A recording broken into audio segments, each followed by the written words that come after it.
Alright guys, Sports All In again. My name is Baileyss Acot with Sir Peter Gancayco of the Philadelphia 76ers. He is a statistician there. So we're going to talk about the NBA 2019 trades, the major trades. So sir, let's start with Anthony Davis. I'm going to start with him. Because it's so funny how the Lakers just gave like everything to them. They gave like Lonzo Ball, Brandon Ingram, Josh Hart, number 4 overall pick, 2019, 2021. First round, I can go forever. It's just so funny how. Well, why do you think Lakers just gave everything for Anthony Davis? The NBA, especially recently, is all about the superstars.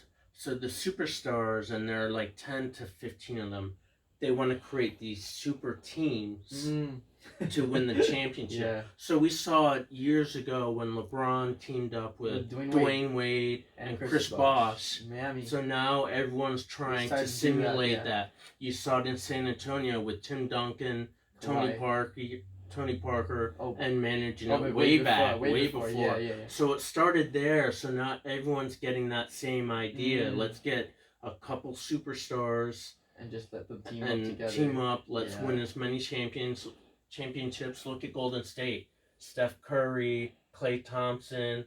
Then they got Durant later, but they had and Draymond Green. Yeah. And those are the superstars. Mm-hmm.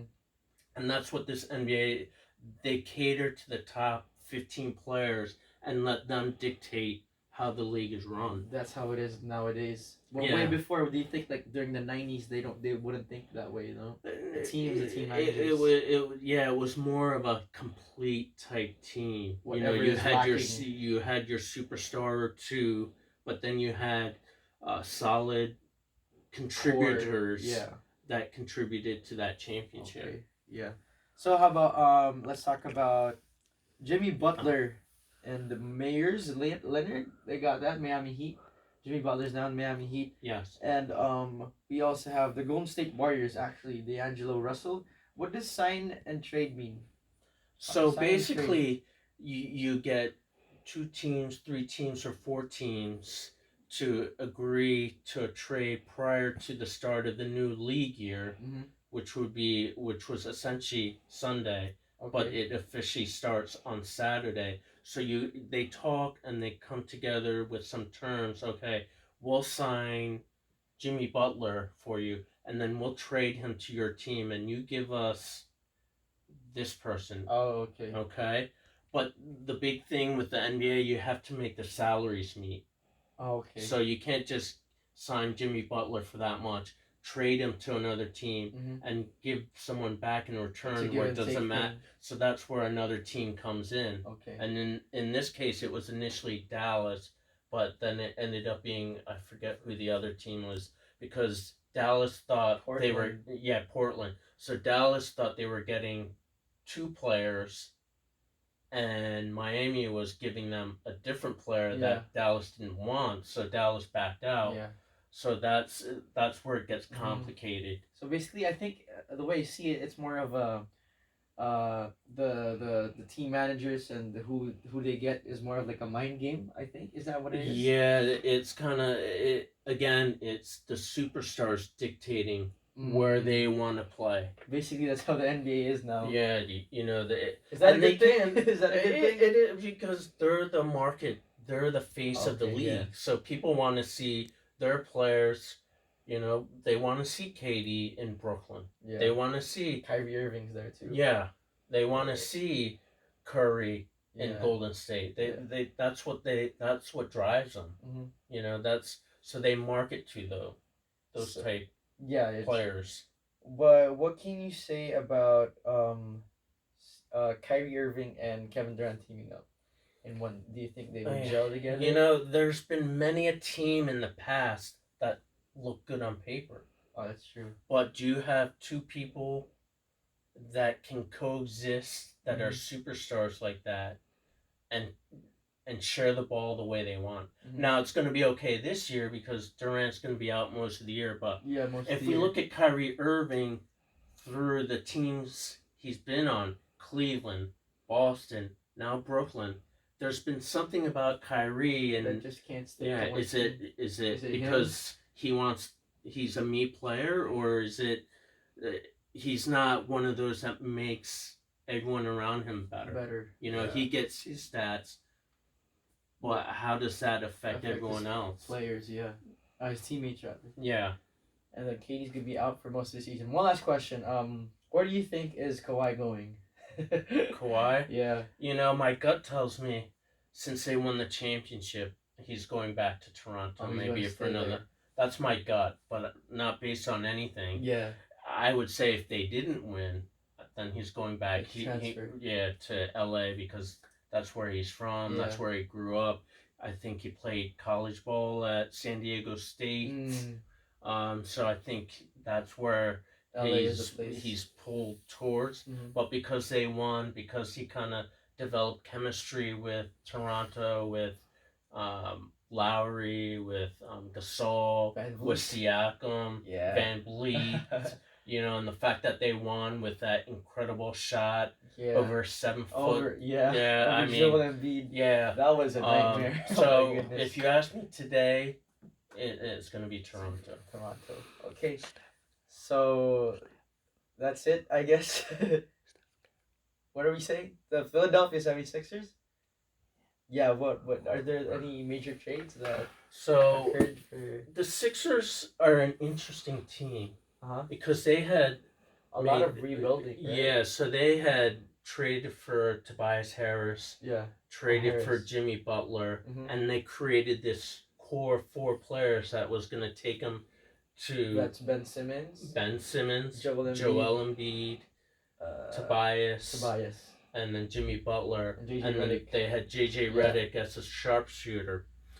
But with the start of free agency, they kind of retooled because they were kind of weak defensively. You know, they didn't have a lot of athletic people that committed themselves to defense. Except Joel Embiid. And Simmons when he wanted to, but sometimes it didn't look, and you know, people just go by look, but he works hard. So this year in the start of free agency, they focused on getting more for defensive. Okay. So they lost JJ Redick. And they lost a shooter. They need to replace that. But they got a 6'6" 2 guard from Miami in the Jimmy Butler sign and trade. Josh Richardson, who's very good defensively. Okay. They drafted a rookie from Washington, who led the NCAA in defense, and I think he was top 5 in steals. Okay. They signed Al Horford. Al Horford's back.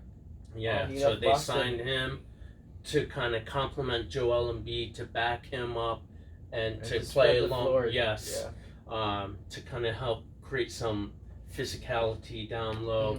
And plus, every time Joel Embiid went against Horford, he never did well. So it's nice to kind of bring him back and to be on his side and kind of pick his brain on how he should play defensively. So this year they've remade their team to be a bigger, faster team, more athletic, with attention to detail, to defense. So we'll see what happens.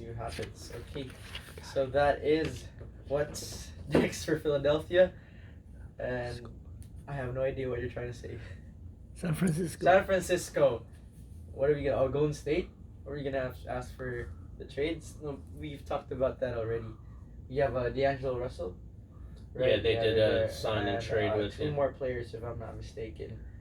But you said prior to the... Well, they signed Klay Thompson to the max, but obviously... They still signed... I think Klay's staying. Yeah, but he's out for the year. Oh, yeah. Because he had that ACL injury, so they lose him. But you still have... You have D'Angelo Russell. You have Steph Curry. You have Draymond Green. Draymond is still there, but Andre Iguodala's not there anymore. No, but they have Loney. Oh, Loney signed back. Yeah, he's a good defender. And I don't know who else they signed in terms of front court, but you know, Golden State's Golden State. They're always going to be there. My fear is the team that I would think I want to watch right now is Utah. It seems like they signed a lot of not superstars. That's him, right? Yeah, Rudy Gobert, but they signed a lot of different pieces there. I don't remember exactly who right now because all these names, but Utah, they were good last year. I mean, they have Mitchell, who was the self-proclaimed rookie of the year, even though Ben Simmons had 13 triple doubles. He thought he should be the rookie of the year. But everyone was saying that he was like the next Dwayne Wade or something. Yeah, but I would look out for Utah. Utah as a surprise team, and of course New Orleans. New Orleans, you know, they team drafted Zion Williams. Yeah, he's there. They get JJ Redick. They get Lonzo Ball. Basically the Lakers, all the good Lakers, except Kuzma. Yeah, at least he's staying there. And then they signed a couple of other free agents. So that's New Orleans, you know, I would be excited to watch New Orleans and Utah. How about Sacramento? Sacramento, I don't know too much in terms of who's coming in and who left.